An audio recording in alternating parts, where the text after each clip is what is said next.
Hello, good day mga boss. Joy ulit ng DIY ko Rips. So ngayon, ayusin na natin yung harness para hindi kalat-kalat doon sa likuran ng head unit. Pero ito, pwede nyo naman to ikabit as is kung gusto nyo ng ganon. Yan. Pwede nyo to, plug and play naman to, sasaksak nyo lang to sa likod ng head unit. Pero kasi ako gusto ko siya medyo maging maayos. Kung gusto nyo electrical tape nyo para hindi maghiwa-hiwalay, okay lang din naman.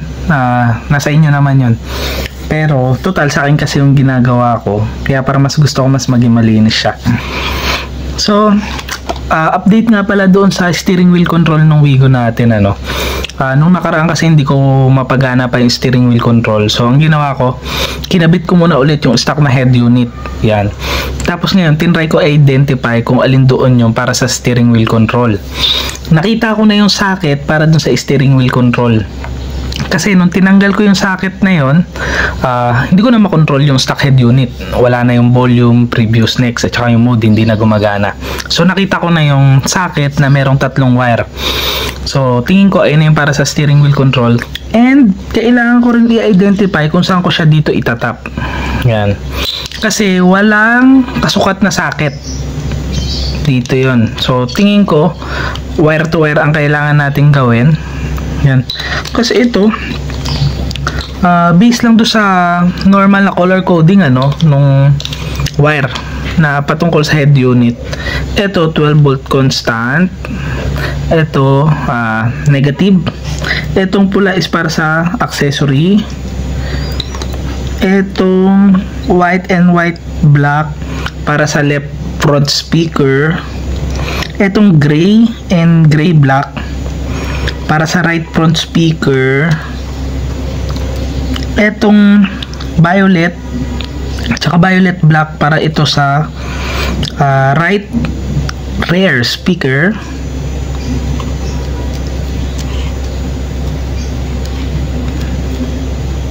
Tapos itong green, ito hata yun sa may left rear speaker kung ako nagkakamali. Etong pink, hindi ko alam kung para saan ito. Etong isang pink para ito sa backing camera. Kung may backing camera kayo. Etong orange black para dun sa illuminated at saka dun sa tag dito, dimmer kung daw nagkakamali. Yan. So meron akong 3 wire na hindi rin alam, hindi ko sure. At saka yung sinabi ko kanina, based naman yung sa common na color coding ng patungkol sa head unit. So hindi pa rin sure yun, kailangan lang i-double check. Pero tingin ko ayun na yung color coding yan. Pero ngayon, lilinisin na muna natin to para hindi naman pangit pagka kinabit dun sa ating head unit. So dito tayo magsimula. Ito kasi gagamitin natin tong mahaba, pati itong para sa fan ng head unit. So ihihiwalay ko tong dalawa. Ito. So ito mga hindi ko gagamitin, lalagyan ko na ng electrical tape. Pagsama-samahin ko na sila.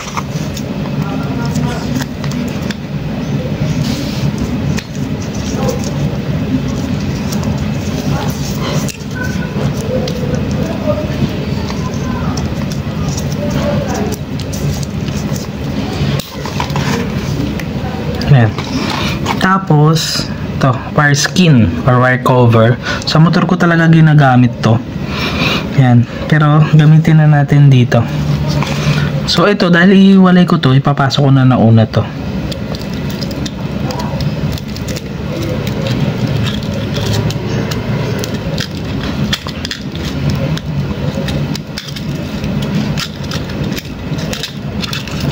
Yan.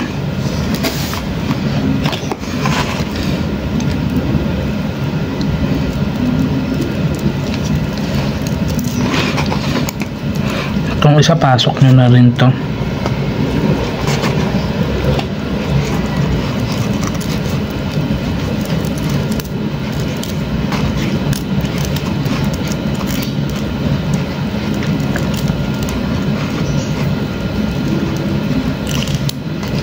Yan, saka nyo ipasok tong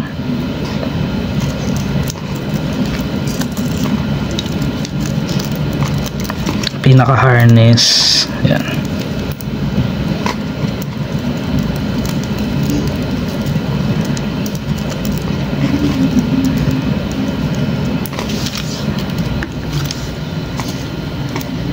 Yan.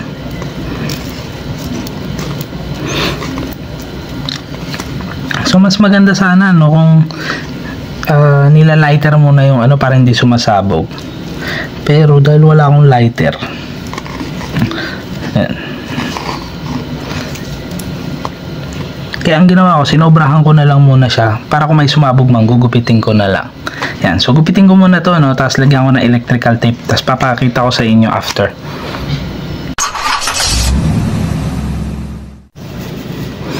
Hindi bale ito na no. After ko ipasok, nilagyan ko na lang ng electrical tape yung magkabila ang dulo. Yan. Pero actually, kung kasya sana yung shrinkable tube ko dito, mas maganda to naka-shrinkable tube ka. So wala kasi akong kasya na shrinkable tube. Yan. Tapos dito, isasama na natin dito yung dalawang USB port. Ito. Ito. Yan.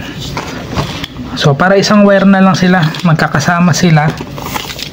Yan.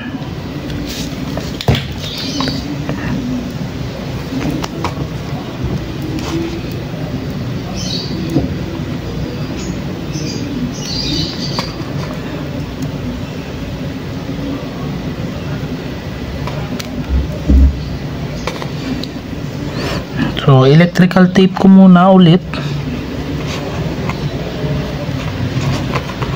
Yan. Electrical tape ko sila.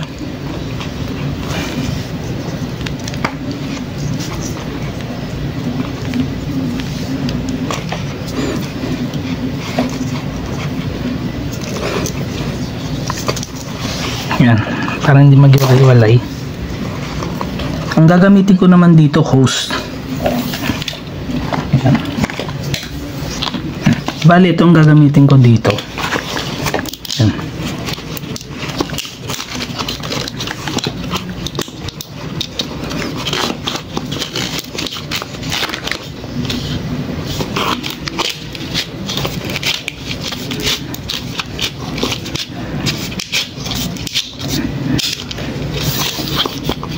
Yan. Tapos pwede nyo electrical tape tong pinaka-hose.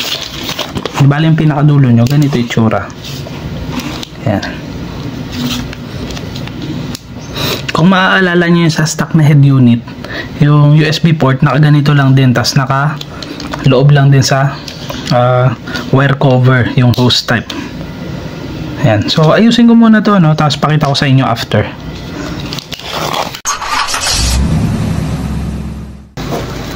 Di bale, ito na yung kinalabasan ng ginawa natin no. Yan. So ito yung mayroong dalawang USB, tapos mayroong isang SIM card na lalagyan, tapos ito na yung pinaka wire tube natin na nilagyan ng electrical tape. So dun sa stock na head unit natin, para nakaganyan lang din yun no. Meron siyang wire tube, tapos nandito yung USB port. Yan. Tapos yung isa kanina, yung nilagyan natin ng snake skin, tinanggal ko para mas maganda kasi kung wire tube yung nakalagay. Ito oh. Yan. So i-electrical tape ko na lang to, bubuuin ko.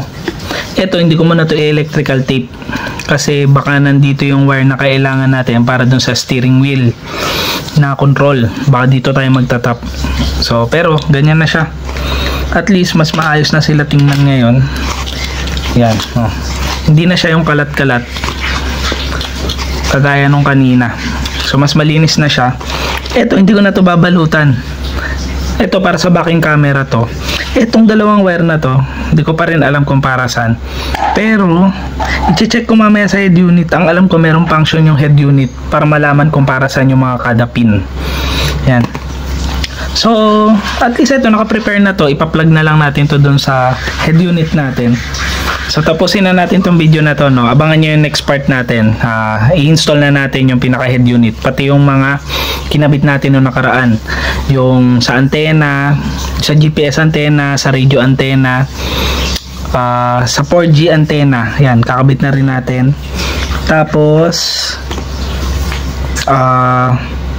ipa-power up na natin yung pinaka head unit. Yung steering control na lang yung ihuhuli natin. So tapusin na natin tong video na to. Ingat kayong lahat. Ride safe.